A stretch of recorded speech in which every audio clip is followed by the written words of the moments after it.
শ্রীমদ্ ভাগবত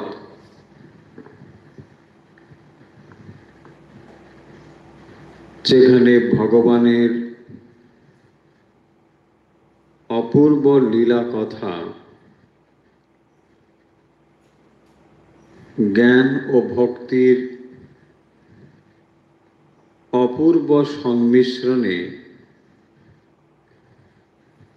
ভগবত ভক্তের মনের ব্যাকুলতাকে সম্পূর্ণভাবে দূর করতে সমর্থ, তা হল শ্রীমদ্ ভাগবত। এই মহাপুরাণের মধ্যে ভক্ত হৃদয়ের যে গভীর ব্যাকুলতা, সেই ব্যাকুলতা কি করে প্রশমিত হবে বা ঈশ্বরের জন্য মন কি করে বিষয় থেকে ঈশ্বরে সংস্থাপিত হবে, বৈধি ভক্তি থেকে শুরু করে পরাভক্তির বিভিন্ন সোপান এই মহাপুরাণের মধ্যে অত্যন্ত সুমধুর ভাবে পরিবেশিত হয়েছে। তাই যারা ভগবত ভক্তি আস্বাদন করতে চান তাদের জন্য এই অপূর্ব ভক্তি শাস্ত্র এ যুগের মানুষের জন্যে যেটি সব থেকে উপযোগী তা হল ভক্তিপথ। ভক্তিপথে বিশেষ কোনো গুণাবলীর প্রয়োজন হয় না। যারা ভক্তি মার্গ অবলম্বন করে ঈশ্বরের পথে অগ্রসর হচ্ছেন, জ্ঞান মার্গের মতো এখানে বিশেষ কোনো গুণাবলীর প্রয়োজন নেই, যাকে টেকনিক্যালি অধিকারী বলা হয়। ভক্তির অধিকারী কারা না, যাদের মধ্যে বিষয় বাসনা খানিকটা প্রশমিত হয়েছে, যারা এই বিষয় বাসনার বাইরেও ভগবত ভক্তি বা ভগবত প্রেম লাভের চেষ্টা বা ইচ্ছা করেন, তারাই ভক্তি মার্গের অধিকারী বলে বিবেচিত হন। এখানে সম্পূর্ণ রূপে নেতি নেতি বলে এই জগৎকে সরিয়ে ফেলবার দরকার হয় না। যেটি জ্ঞান মার্গের পথিকের ক্ষেত্রে অবশ্য করণীয় একটি বিষয়, কিন্তু ভক্তি মার্গের মানুষের কাছে বা ভক্তের কাছে বিষয়কে সম্পূর্ণ সরিয়ে দেওয়ার দরকার নেই। কেবল অন্তরে এইটুকু ব্যাকুলতা থাকা দরকার যে এই বিষয় ভোগের পেছনেও অপার আনন্দ লাভের আকাঙ্ক্ষা তার অন্তরে রয়েছে। বিষয়কে সম্পূর্ণভাবে দূরে ফেলে দিতে সে পারছে না। পাশাপাশি বিষয়কে চরম সত্য বলেও ধরতে পারছে না। এই রকম যিনি মনের অধিকারী, ভক্তিপথ তাকে অত্যন্ত সাহায্য করে থাকে।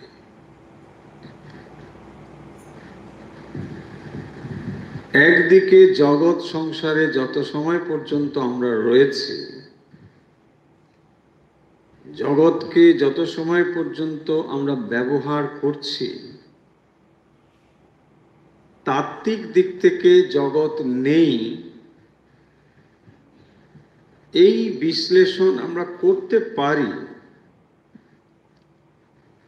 কিন্তু বাস্তবে জগৎ ব্যবহারের সময় এই বোধ থাকবে না। যতই পরীক্ষা নিরীক্ষা, তাত্ত্বিক বিশ্লেষণ করুন না কেন, জগৎ ব্যবহারের সময় সেগুলো যেন কোথায় মিলিয়ে যায়। এই রকম যাদের মনের গঠন, তাদের জন্য ভক্তিপথ অত্যন্ত উপযোগী। অনেক মানুষ আছেন যারা এই জগৎ সংসারকে একেবারে উড়িয়ে দিচ্ছেন। যারা জগৎ সংসারকে বিচার করে উড়িয়ে দিতে পারছেন, তাদের দার্শনিক স্থিতি অবশ্যই রয়েছে। তারা যে ভুল কিছু করছেন তা নয়, কিন্তু সকলেই আমরা সেই অবস্থা গ্রহণের উপযোগী বা উপযুক্ত নাও হতে পারি, অধিকাংশই নয়। সেই জন্য দেখবেন ভগবদ গীতাতেও বলা হয়েছে যে ভগবান স্বরূপত অনন্ত অসীম নিরাকার, কিন্তু তার এই স্বরূপকে যারা উপাসনা করেন, তার থেকে যারা ঈশ্বর রূপে বা জগৎ পাতা রূপে ঈশ্বরের আরাধনা করেন, তারা অনেক সহজে ঈশ্বরের পথে যেতে পারেন। সেখানে যে কথাটি বলা হয়েছে দেহভৃতাম, অর্থাৎ যারা এখনো দেহ বুদ্ধি সম্পন্ন, এই মানব দেহ যতভাবেই আপনাকে বিশ্লেষণ করা হোক যে দেহটি আপনার নয়, আপনি দেহ থেকে পৃথক, কতজনের আমাদের দেহবোধ এই কথা শুনে চলে যাচ্ছে ভাবুন। যদি না হয় তাহলে আমাদের উপায় কি প্রশ্ন হতে পারে। সেই জন্যই ভগবদ গীতা বলছেন যে যারা দেহ বুদ্ধি থেকে উন্নত হয়েছে, দেহাত্ম বুদ্ধি থেকে যারা বিরত হয়েছেন, তাদের পক্ষে জ্ঞান পথ খানিকটা সহজ, এটাই তাদের স্বাভাবিক পথ। কিন্তু যারা দেহবোধে আচ্ছন্ন হয়ে রয়েছেন সাধারণ মানুষ, তাদের পক্ষে ভক্তিপথ সহজ। কিন্তু এখন এই কথাটি যখন বলা হচ্ছে, এটিও যেন না ভুলি যে তাহলে যারা ভগবানের স্বরূপ আরাধনা করছেন তারা কি কিছু ভুল করছেন? মোটেই তা নয়। তারা ওই রকম ধারণা বা উপাসনা করবার অধিকারী হয়েছেন। ভগবানের দৃষ্টিকোণ থেকে কোনো তারতম্য নেই, তারতম্য রয়েছে সাধকের দৃষ্টিকোণ থেকে।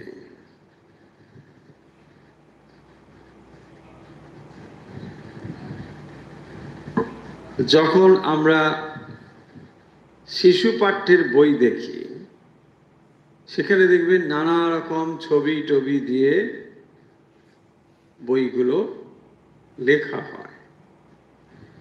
কিন্তু যখন আপনি বড় হয়ে যান তখন আর অত ছবি টবির প্রয়োজন হয় না। এখন যিনি বড় হয়ে গিয়েছেন, উঁচু ক্লাসে পড়েন, তিনি যদি মনে করেন যে ছোট ক্লাসের বইগুলোতে এত ছবি দেওয়ার কি দরকার ছিল, তাই না? এটা যেমন নিরর্থক একটা বিষয় যে তখন তোমার ওটা দরকার ছিল। ঠিক সেরকম ভাবে এখন আমরা এতটা উন্নত নই যে ভগবানকে চিন্তা করো, তিনি সর্বব্যাপী নিরাকার চৈতন্য স্বরূপ, একটু পরেই নিদ্রা সমাধি স্থিতি, ঘরর ঘরর ঘরর ঘরর শব্দায়তে সমাধি, ব্যাস। রূপেই মন স্থির করতে কি অবস্থা, অরূপে মন স্থির করা তো, তাই না? সেই কারণের জন্যে ভক্তি একটা সহজ ব্যাপার। এখন আমরা যে বিষয়টি পড়ছি এটি তার মধ্যে অত্যন্ত গুরুত্বপূর্ণ বিষয়। এই জন্যই আপনাদের নিশ্চয়ই মনে থাকবে যে ব্রহ্মাজি নারদকে বলছেন, কি বলছেন? সেই বিরাট পুরুষের কথা বলছেন।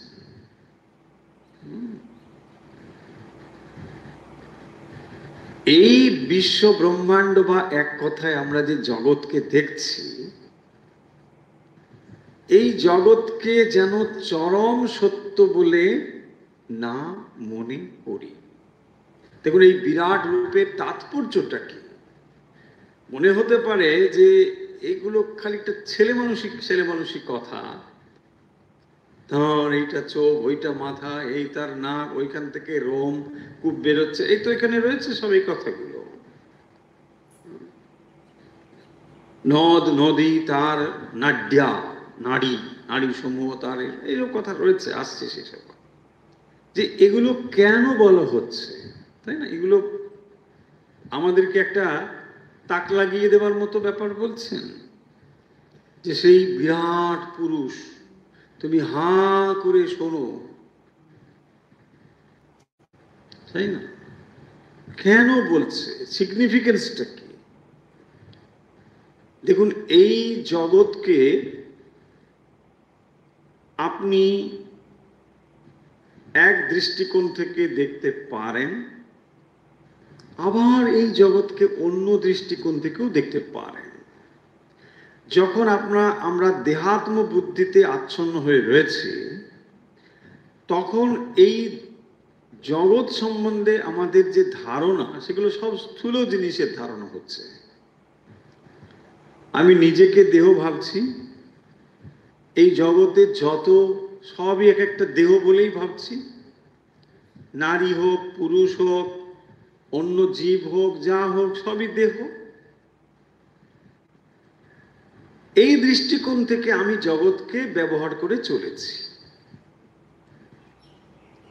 স্ত্রী হোক, পুত্র হোক, কন্যা হোক, পারিবারিক সম্পর্ক হোক, পশু পাখি গাছপালা, এই যত কিছু আমরা কি করছি? মানুষ আমরা ভাবছি, পশু পাখি গাছপালা আমরা সব বুদ্ধিমান, এরা সব আমাদের জন্যই তৈরি হয়েছে, যত খুশি আমরা এদেরকে ভোগ করব, তাই না? যথেচ্ছভাবে গাছ কাটবো, যথেচ্ছভাবে পশু খাবো টাবো, যা খুশি আমাদের জন্যই সব হয়েছে, আমরাই মহান। দেখুন, এটা একটা দৃষ্টিকোণ। এই দৃষ্টিকোণের পরিবর্তন আনবার জন্যই আধ্যাত্মিক দৃষ্টিকোণটি আনা হচ্ছে। এটাই হচ্ছে বিশ্বরূপের তাৎপর্য বা বিরাট পুরুষের তাৎপর্য। তাহলে যখন আপনি এই জগতের দিকে তাকিয়ে একটি পশু, একটি পাখি বা একটি মানুষকে দেখছেন, তখন তাকে কেবলমাত্র ব্যবহারিক দৃষ্টি দিয়ে দেখতেন। এখন আপনার দৃষ্টি বদলে যাবে যে না, এটি বিরাট পুরুষের একটি প্রকাশ এর মধ্যে রয়েছে।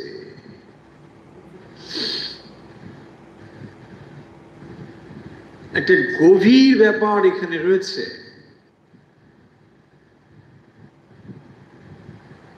একটি ব্যবহারিক দৃষ্টিভঙ্গি, একটি পারমার্থিক দৃষ্টিভঙ্গি।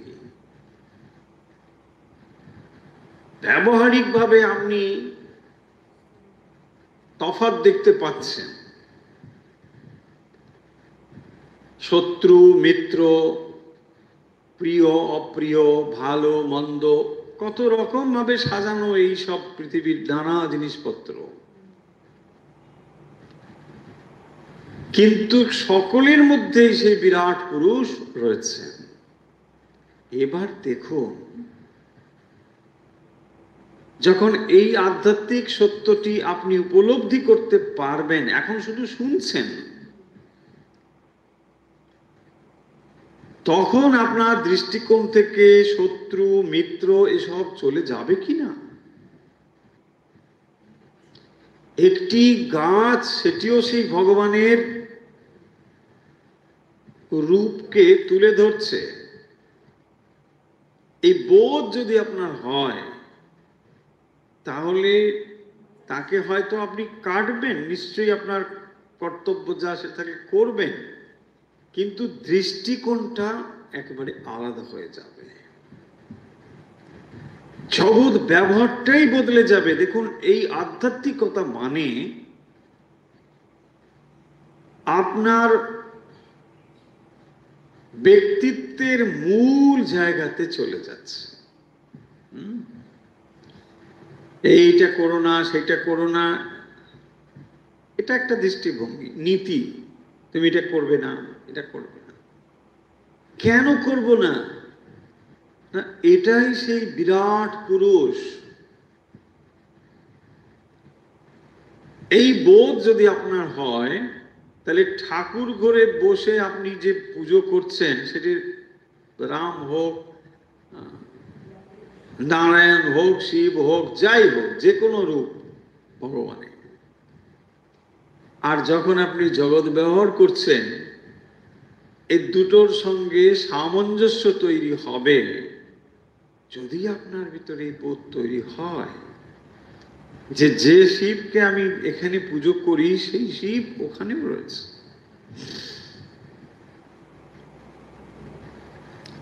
এই দৃষ্টিভঙ্গি হচ্ছে বিরাট রূপের তাৎপর্য বা বিরাট পুরুষের তাৎপর্য। জড় জগতে যাকে আমরা জড় বস্তু বলে আলাদা আলাদা করছি, এগুলো বাস্তবিক সেই বিরাট পুরুষের একটি প্রকাশ। অণু পরমাণু থেকে বৃহৎ পর্বত, নদ নদী, যা কিছু সমস্তই সেই বিরাট পুরুষের। এই যে ধারণাগুলো এসেছে, দেখুন আমরা তো পুরাণ পড়ছি, পুরাণকে আমরা বৈদিক যুগের পরবর্তী সময়ের সাহিত্য বলে মানছি। তাহলে বেদ উপনিষদের যুগ হচ্ছে এর পূর্ববর্তী, এবং সর্বদাই প্রামাণ্য বলে বেদ উপনিষদকেই ধরা হয়। যদি কোথাও পুরাণের সঙ্গে কোনো কন্ট্রাডিকশন হয়, তাহলে প্রামাণ্য বলে ধরতে হবে বেদ উপনিষদকে, বিশেষ করে উপনিষদকে জ্ঞানের ক্ষেত্রে।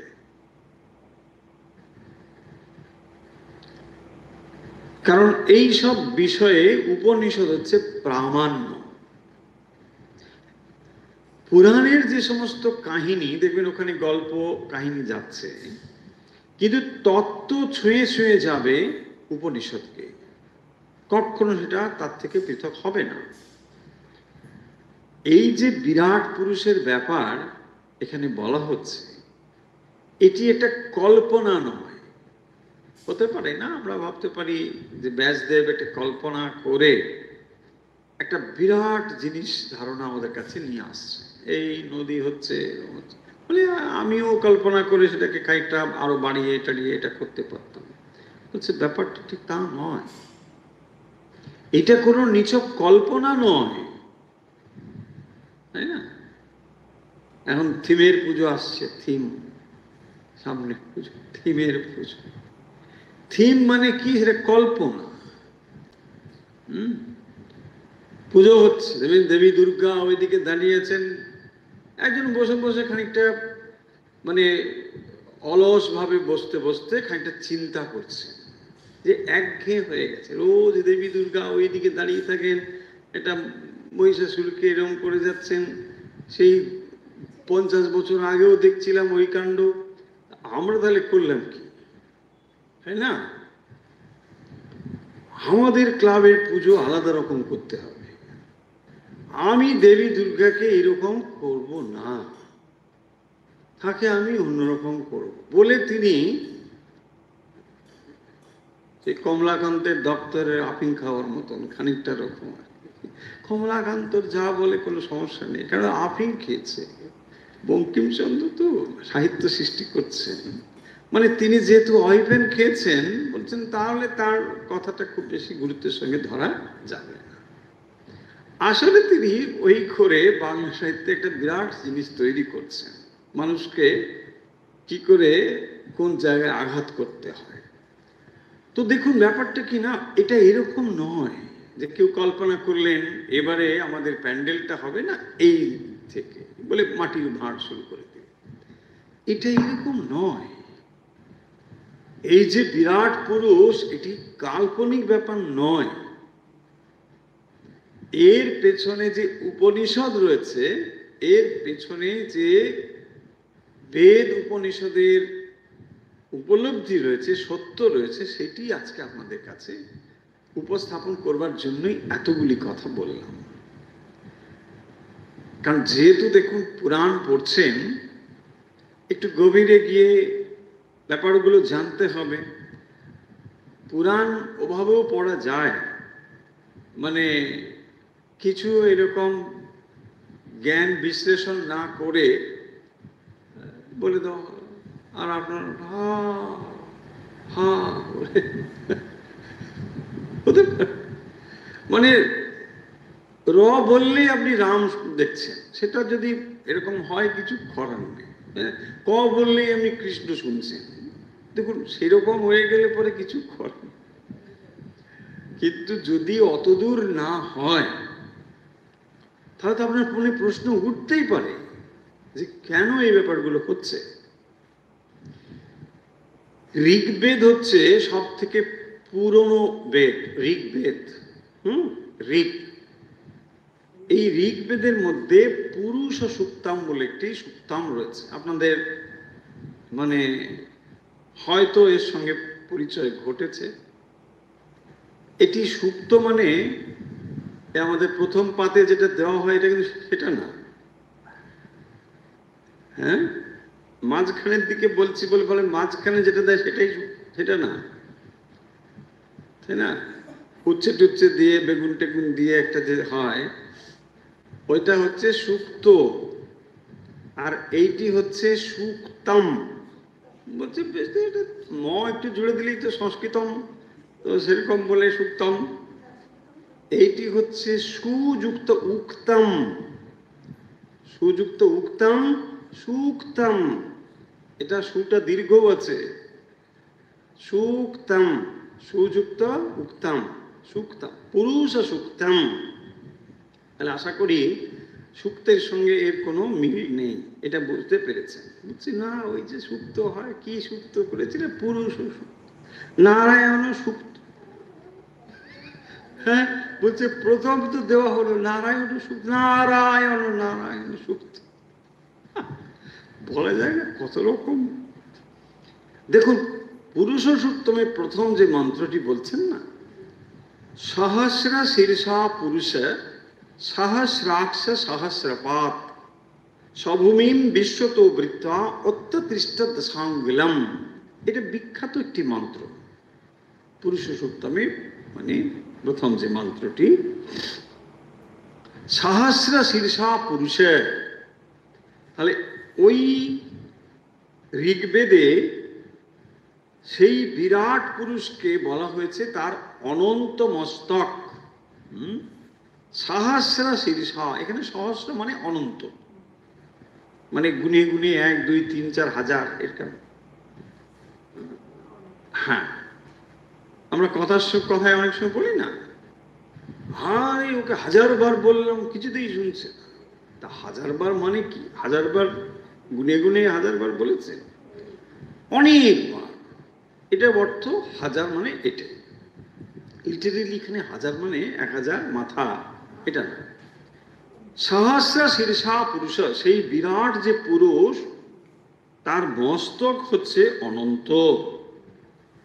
সহস্রাক্ষ সহস্রপাত, সহস্র আক্ষ মানে সহস্রাক্ষী, চক্ষু, তার অনন্ত চক্ষু, এবং সহস্রপাত মানে অনন্ত চরণ। সেই বিরাট পুরুষের অনন্ত মস্তক, অনন্ত অক্ষী, অনন্ত চরণ।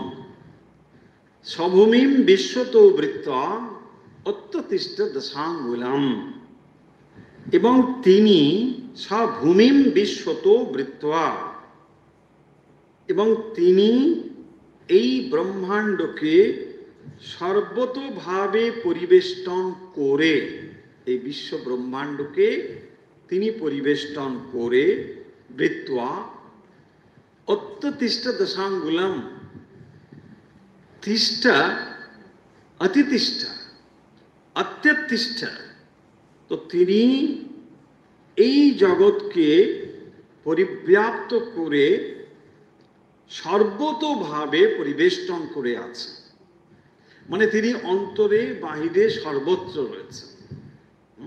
সেই পরম পুরুষ দশাঙ্গুল পরিমিত স্থান অতিক্রম করেও অবস্থিত আছে। দেখুন, একেবারে ঋগ্বেদের মন্ত্র আমরা পড়ছি, হাজার হাজার বছর পূর্বের যে ঋগ্বেদ, চরম সত্যকে যে ঋগ্বেদ উপলব্ধি করে এই মন্ত্র উপহার দিয়েছেন, যা যুগ যুগ ধরে চলে আসছে। তাহলে এই যে পুরাণ বিরাট পুরুষ পড়ছি, সেটি কিন্তু পুরুষ সূক্তমের সঙ্গে একেবারে মিলে যাবে।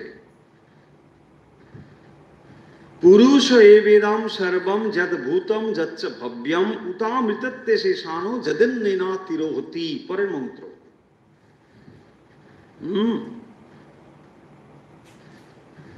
পুরুষ এবেদম সর্বম, এর ছন্দ করে পড়লে এটা অন্যরকম হবে, এটা কখনো পড়ে আপনাদের শুনিয়ে দেব। পুরুষ এবেদম সর্বম যত ভূতম যচ্চ ভব্যম, তার মানে এই যে জগৎ, বর্তমান ভবিষ্যৎ অতীত, এই সবই সেই বিরাট পুরুষ, এবং তিনি হচ্ছেন দেবত্বেরও নিয়ন্তা, দেবতাদেরও তিনি নিয়ন্তা। তিনি সমস্ত প্রাণীদের এই জগৎ ব্যবহারের সুযোগ দিয়েছে, সেই কারণে তিনি এই দৃশ্যমান জগৎ রূপে প্রকাশিত হয়েছে। ভাবুন, সেই বিরাট পুরুষ, পুরুষ এবেদম সর্বম যত ভূতম যচ্চ ভব্যম, ভূত ভব্য, ভূত মানে হয়ে গেছে, ভব্য মানে হবে, ভূত ভব্য, উতা মৃতত্বে শেষান যদন্নেনা তিরোহতি। एतावानस्य महिमा जायागंस्य पुरुषः पादस्य विश्वभूतानि त्रिपादस्य मृदं दिवि। এই যে এইখানে এসে মিলছে एतावानस्य महिमा, তাহলে एतावानस्य महिमा মানে एतावान, अस्य महिमा তাহলে সেই বিরাট পুরুষের এই হলো মহিমা। বেদান্তের সেই উপমা মনে আছে যে যখন মৃত্তিকা থেকে ঘট, প্রদীপ ইত্যাদি তৈরি হলো, সেখানে মৃত্তিকাই কেবল আকার রূপে রূপায়িত হয়েছিল। ঘটকে মৃত্তিকা ছাড়া আপনার ভাবার কোনো অবকাশ নেই, ভাবতে পারবেন না। এই যে বিরাট পুরুষ, এইটি হচ্ছে তার বিরাট দেহ। তার মানে যে আকারটি আপনি দেখছেন, তার চোখ দিয়ে আমরা কি দেখি? আকার দেখি। তাহলে যে আকার আপনি দেখছেন সেই আকার আসলে বিরাট পুরুষেরই আকার। ঘট রূপে ঘট সত্য নয়, মৃত্তিকা রূপে ঘট সত্য। এই কথাটা ভালো করে মাথার মধ্যে ঢোকাতে হবে, তাই না? মৃত্তিকা রূপে ঘট সত্য, ঘট রূপে ঘট সত্য নয়। ঘটটা মিথ্যা, মৃত্তিকাটাই সত্য, তাই না? তাহলে মৃত্তিকা মানে ঘট হলো একটি আকৃতির নাম, এবং সেই আকৃতির কেন্দ্রে বা কারণ হলো মৃত্তিকা।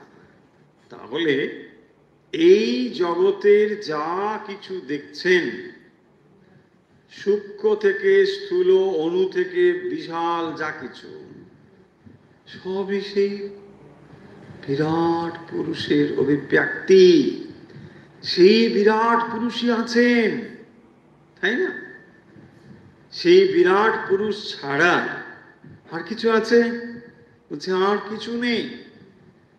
সেই বিরাট পুরুষ ছাড়া আর কিছুই নেই। এতাবানস্য মহিমা, এটি হলো তার মহিমা।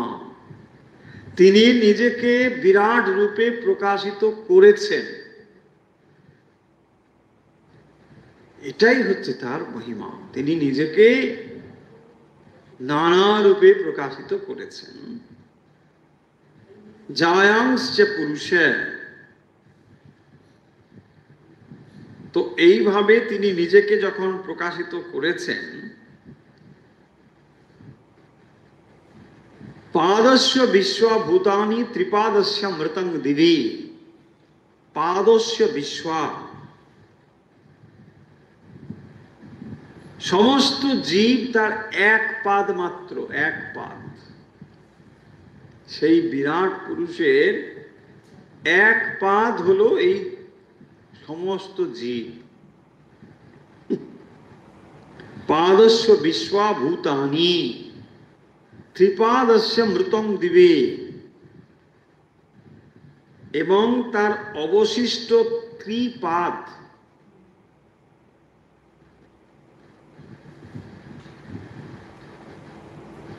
অবিনাশী রূপে সপ্রকাশ রূপে প্রকাশিত হয়ে আছে। তার মানে ভগবান তার কেবলমাত্র এক পাদ এই বিশ্ব ব্রহ্মাণ্ডে প্রকাশিত আছে, বাকি ত্রিপাদ সেটি অব্যক্ত স্বরূপে আছে। তাতেই আমরা এই বিশ্ব ব্রহ্মাণ্ডের কোনো ধারণাই করতে পারছি না। ভাবুন, পৃথিবী এইটুকু মনে হচ্ছে, এই যে সৌর জগৎ, তার ভেতরে কত এরকম সব গ্রহ নক্ষত্র রয়েছে। এইরকম অনন্ত কোটি বিশ্ব ব্রহ্মাণ্ড রয়েছে, তার অধিপতি হচ্ছেন স্বয়ং ভগবান। তার এক পাদে এই বিশাল সৃষ্টি হয়েছে।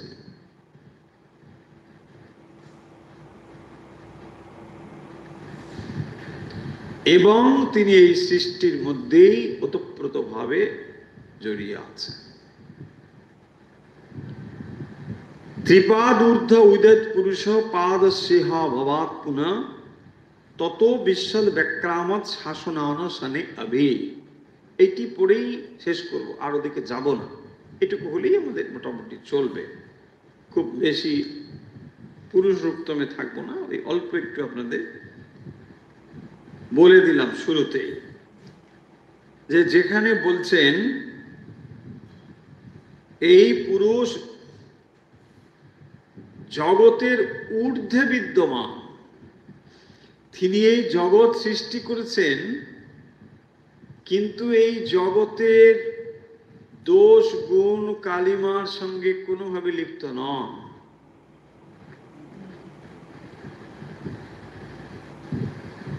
ত্রিপাদ ঊর্ধ্ব উদিত পুরুষ পাদস্যেহা ভবৎ পুনঃ, এবং মায়ার ভেতরে তিনি বারে বারে আগমন করেন। ওই যে পাদস্যে অবাদ অবাদ পুনঃ, বারবার বারবার তিনি মায়ার ভেতরে আগমন করেন। তত বিশ্বদ ব্যাক্রামত শাসনান শনে আবে, এবং তিনি নানা রূপ ধারণ করে, অর্থাৎ কখনো সেটি চেতন, কখনো সেটি অচেতন, এই রকম রূপে সকল বস্তু রূপে তিনি ব্যপ্ত হয়ে আছেন। উপনিষদে এই মন্ত্র বলা হয়েছে, পুরুষ সুক্তাম, যেটি ঋগ্বেদের মন্ত্র।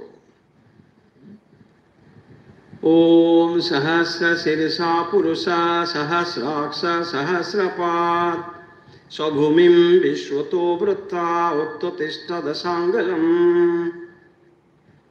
পুরুষ এবেদগম সর্বম যদ্ভূতম যৎস ভব্যম উতামৃতত্তে শেষানো যদন্যেনাতিরহতে এতাবানস্য মহিমা অতো জায়াগংস্য পুরুষः পাদস্য বিশ্বা ভূতানি ত্রিপাদস্য মৃতম দিবে ত্রিপাদূর্ধ উদিত পুরুষः পাদস্যেহ ভবাৎ পুনঃ ততো বিশ্বদ ব্যাক্রামত শাসনান শনে আবে। এইগুলো হচ্ছে ঋগ্বেদের পবিত্র মন্ত্র।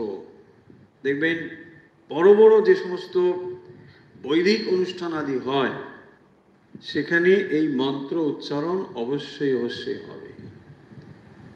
যাগ যজ্ঞ মন্দির প্রতিষ্ঠা এসব বড় বড় যেখানে কাজকর্ম হবে, এই মন্ত্র সেখানে উচ্চারিত হবেই হবে। তার মানে এই বিরাট পুরুষের যে কথা আমরা পড়ছি, তার রুট আমরা কিন্তু বুঝতে পারলাম। এবারে চলে আসুন শ্রীমদ্ ভাগবতে। এটি যেহেতু সরাসরি উপনিষদ থেকেই এই কথাগুলো এখানে রয়েছে, তাই আমরা উপনিষদের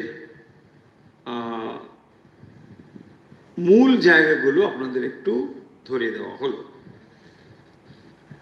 এখানে যে কথাগুলো রয়েছে বেশ পরপর কয়েকটি মন্ত্রে শ্লোকে, সেখানে এই বিরাট পুরুষ সম্বন্ধে এবং এই জগতের বিষয়গুলোকে দেখানো হচ্ছে। কিরকম না, সেখানে বলা হচ্ছে বিরাট রূপী পুরুষের রোম হচ্ছে উদ্ভিজ্জ জাতির মধ্যে যে বৃক্ষাদি, সেইগুলি যেন তার উৎপত্তি স্থল। উদ্ভিজ্জ জাতির মধ্যে মানে উদ্ভিদ ইত্যাদি, এগুলি হচ্ছে কিরকম, তার রোম রাজি। আবার তার কেশ, শ্বশ্রু, নখ, প্রস্তর, লোহাদি ধাতু, মেঘ এবং বিদ্যুতের ক্ষেত্র, খুব স্পষ্টতই এগুলো বুঝতে পারছেন যে এই এই জিনিসগুলোর সঙ্গে সেই বিরাট পুরুষের অঙ্গের সৌসাদৃশ্য দেখানো হচ্ছে।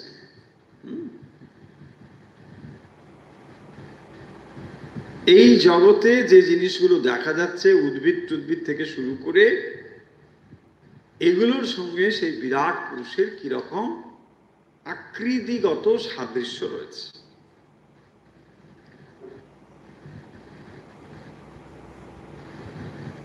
এমন কি বলছেন যে বিরাটের বাহু সর্বদাই মঙ্গল কর্মে যা লোকপালগণের আশ্রয়স্থল, এবং তার পদবিক্ষেপে ভূর্ভুবঃ স্বঃ মহাজনতপসত্যম এই সমস্ত লোক সৃষ্টি হচ্ছে। তাহলে এই যে চতুর্দশ ভুবন, এগুলোই হচ্ছে তার পদবিক্ষেপে সৃষ্টি হয়েছে। তিনি একটি করে পদবিক্ষেপ করেছেন, যাত্রা করেছেন, পা ফেলেছেন রাস্তাতে।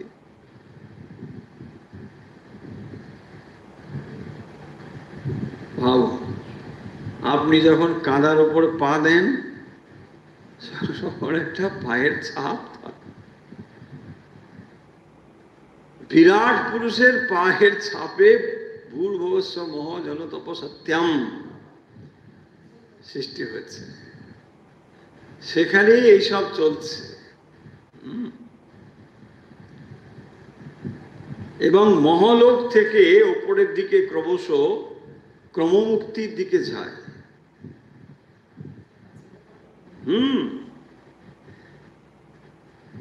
মহলোকে সব ভালো, কিন্তু যখন কল্প শেষ হয়ে যাবে তখন আর তাদের সেই লোকে থাকা যাবে না। মানে এত উত্তাপ সেখানে হবে যে সেখানে আর বসবাসযোগ্য হবে না। লোক ছেড়ে দিতে হবে, তাড়াতাড়ি ঘর ছেড়ে দিতে, বলতে পালাও এখান থেকে। তাহলে এমনি খুব ভালো, এমনি খুব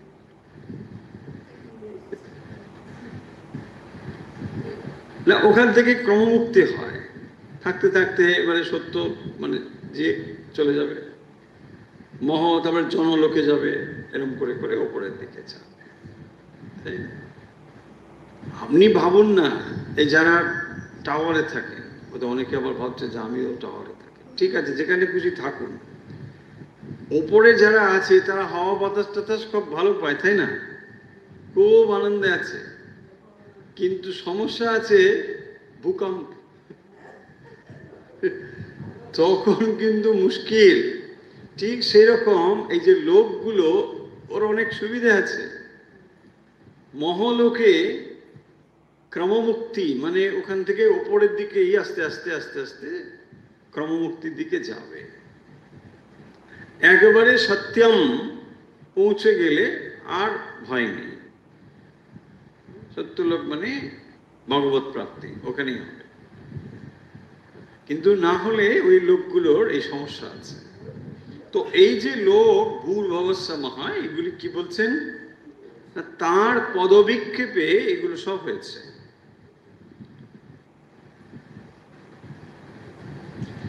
হরেশ চরণ আস্পদম সর্বকাম বরস্যাপি, এবং বলছেন সমস্ত বরণীয় এবং কাম্য যে বস্তু,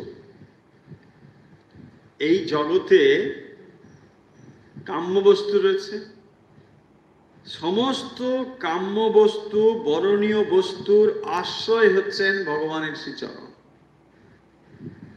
তার মানে কি বললেন দেখুন, মানুষের ভেতরে কামনা বাসনা রয়েছে। তাহলে কামনা বাসনা পূরণের জন্য আপনি জাগতিকভাবে জড়জগতের নিয়ম অনুযায়ী একটা চেষ্টা করেন।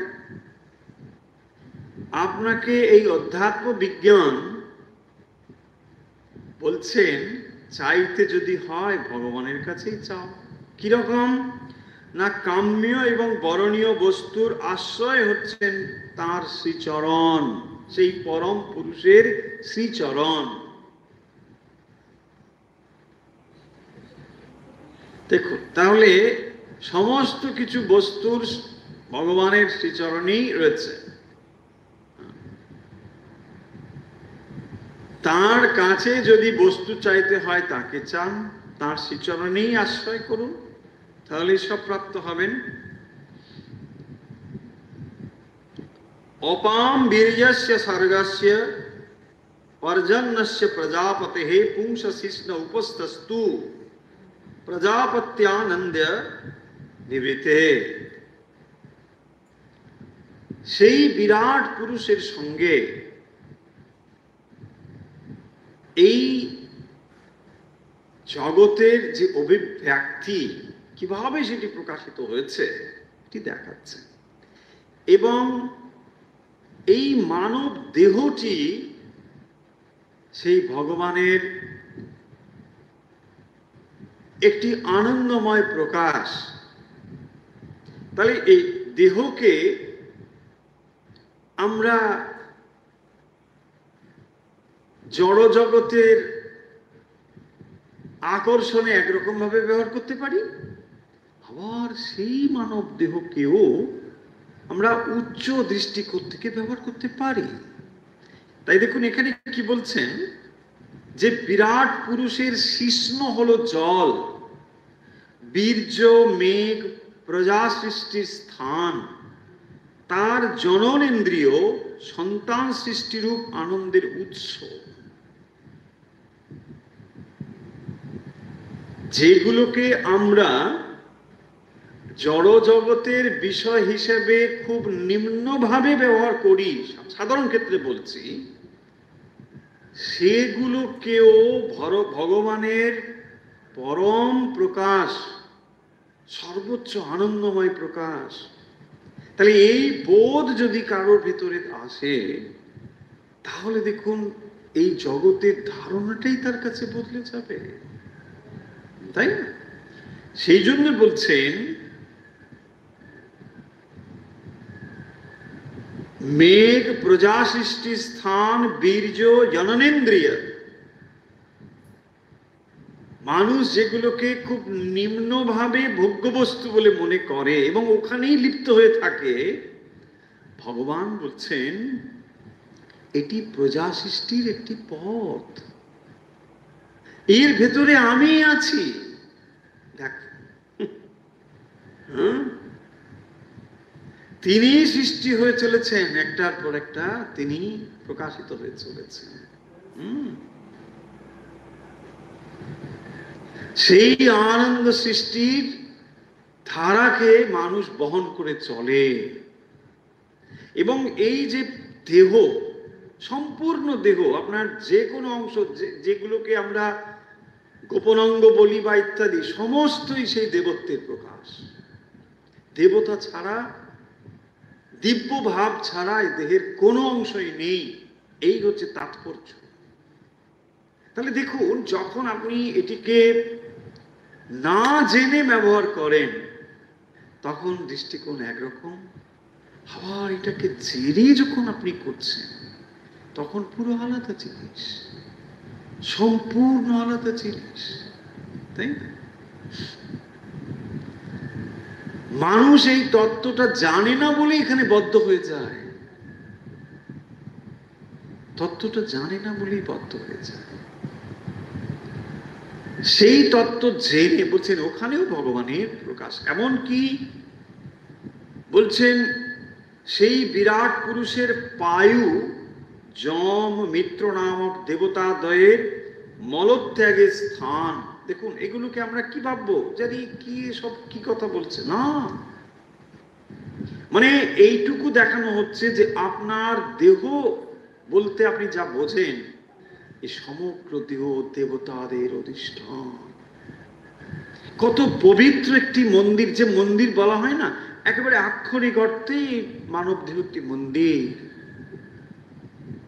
এখন আপনি তাকে কিভাবে ব্যবহার করবেন সেটা আলাদা কথা।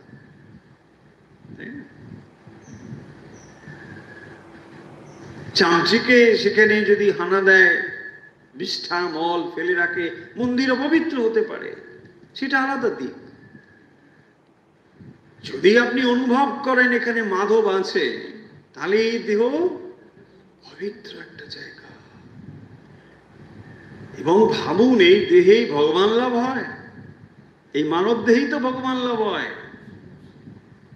তাহলে এই মানব দেহটি কম কথা নয়, ভগবানের পূর্ণ অভিব্যক্তি এই মানব দেহে রয়েছে। সেটি এখানে বলছেন।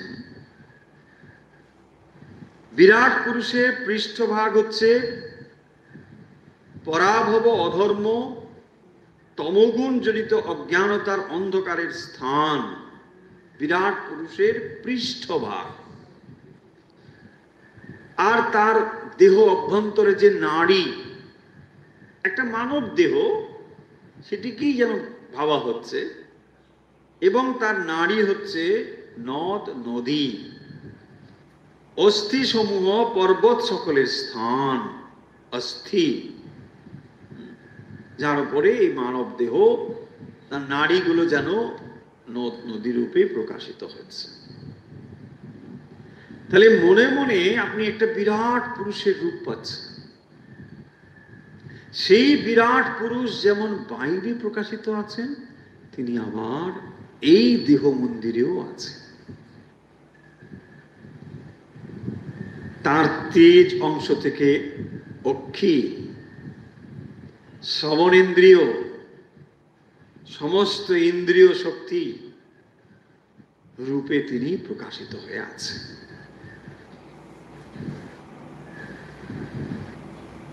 বিরাট পুরুষের উদরে প্রকৃতি অব্যক্ত রস সিন্ধুনাম ভূতানাম নিধনস্য চ উদরম বিদিতম পুংসো হৃদয়ং মনস পদম। এই শ্লোকটি খুব ভালো শ্লোক। বিরাট পুরুষের উদরে প্রকৃতি,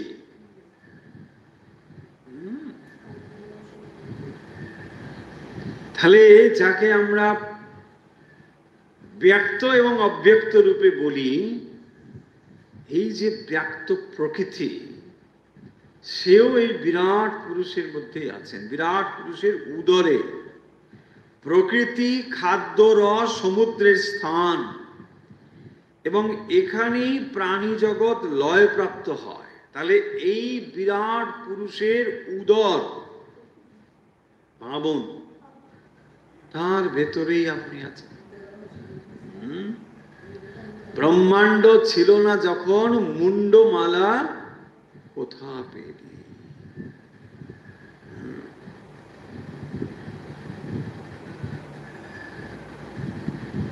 সেই বিরাট পুরুষের মধ্যেই এই সব কিছু। আবার দেখুন, এই অসীম অনন্ত বিরাট পুরুষকে আপনি হৃদয়ে ধারণ করতে পারেন। একদিকে তিনি অসীম অনন্ত, তার পার নেই, তল নেই, ধরতে পারবেন না। কিন্তু এই যে এত বড় উদর বলছেন, তাকে আপনি হৃদয়ে ধারণ করতে পারেন। তাই বলছেন পুংস হৃদয়ং মনসা পদম। কথাটি লক্ষ্য করুন, হৃদয়ং মনসা পদম। সমস্ত জীবের মনের আশ্রয় হলো তার হৃদয়। সমস্ত জীবের মনের আশ্রয়, তার মানে আপনি যে চিন্তা করছেন, এই চিন্তার আশ্রয় হচ্ছে ভগবানের শ্রীপদ। তাহলে যখন আপনি ঘুমিয়ে যান, এই মন ভগবানের শ্রীচরণে গিয়ে আশ্রয় গ্রহণ করে, কিন্তু আপনি সেটা বুঝতে পারেন না বলেই ঘুম থেকে উঠে আবার এটা কোথায় সেটা কোথায় ওই করতে থাকে।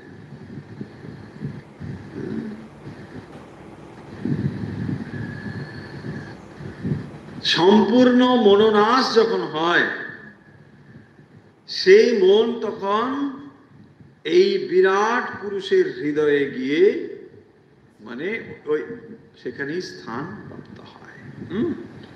সমস্ত জিনের মনের আশ্রয় হচ্ছে ভগবান বিরাট পুরুষের হৃদয়।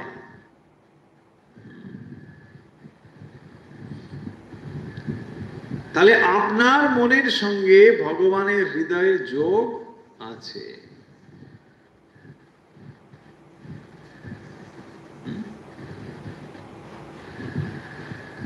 আপনার মনকে যদি বিষয় থেকে কেবল সরিয়ে সেই পরম পদে স্থাপন করতে পারেন, তাহলেই অনুভব করতে পারবেন যে এই মন সেই হৃদয়ের সঙ্গে সর্বদাই যুক্ত হয়ে আছে। যেমন মাতৃগর্ভে সন্তান মায়ের সঙ্গে নাড়ির দ্বারা যুক্ত হয়ে থাকে, একই রকম ভাবে আমরাও যুক্ত হয়ে রয়েছি। আমাদের মন সেই বিরাট পুরুষের হৃদয়ের সঙ্গে যুক্ত হয়ে আছে এবং সেটা আশ্রয়।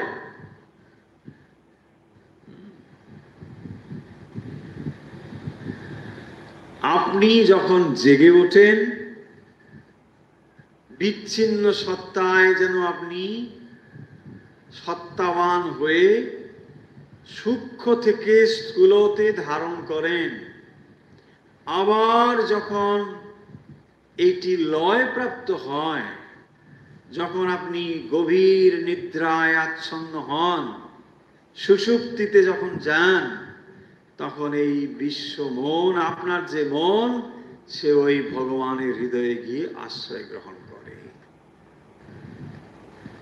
সমস্ত জীবের মন ভগবানের হৃদয়ে গিয়ে আশ্রয় গ্রহণ করে, আবার সেখান থেকে এটি বের হচ্ছে। প্রতিদিন এটি ঘটছে, নিত্য প্রলয় হচ্ছে, আবার নিত্য সৃষ্টি হচ্ছে, এটি চলছে। প্রতিদিন তার ইচ্ছে সূক্ষ্ম থেকে আবার এটি স্থূল অবস্থায় আসছে, আবার এটি তার কাছে ফিরে যাচ্ছে। ভাবুন,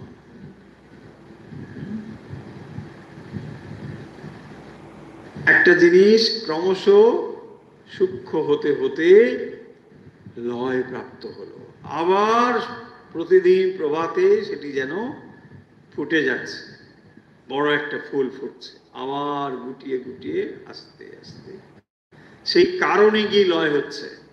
তাহলে ভগবানের হৃদয় হচ্ছে এই সমস্ত জগৎ সৃষ্টির কারণ, তাই না? তার মানে এই যে সূক্ষ্ম দেহ, সেই সূক্ষ্ম দেহ ভগবান হৃদয়। সূক্ষ্ম দেহের মূল অংশ কি? মন। তাহলে মনটি গিয়ে কোথায়? ভগবানের হৃদয়ে মিলিত হয়। কিন্তু অজ্ঞানবশত আমরা সেটা বুঝতে পারি না। যখনই জেগে উঠছি, তখনও কেবল খালি এটুকুই মনে হয়, বেশ ভালো একটু ঘুম হয়েছে। এই অনুভবটুকু নিয়েই আপনি আবার জেগে উঠছেন। কিন্তু ওই সময়ের ভেতরে মন গিয়ে আশ্রয় গ্রহণ করেছিল সেই বিরাট পুরুষের হৃদয়ে। সেই বিরাট পুরুষের হৃদয়কে স্পর্শ করে আবার আপনি এসেছেন। কারণ আপনার সত্তা দিব্য সত্তা। যে জৈবিক সত্তায় আমরা জেগে উঠছি বলে মনে করছি, এই জৈবিক সত্তার পেছনে রয়েছে দৈব সত্তা, এবং এটি হচ্ছে আসল আমাদের যাকে বলে স্বরূপ। এটা হলো তাই। এই বিরাট পুরুষই হচ্ছেন আমাদের স্বরূপ। সেটি হচ্ছে সর্বব্যাপী চৈতন্যের সূক্ষ্ম কারণ রূপে প্রকাশ। আজকের কথা আমরা এখানে শেষ করব। সর্বম পুরুষ এবেদম ভূতম ভাপ্যম ভবচ্চ যৎ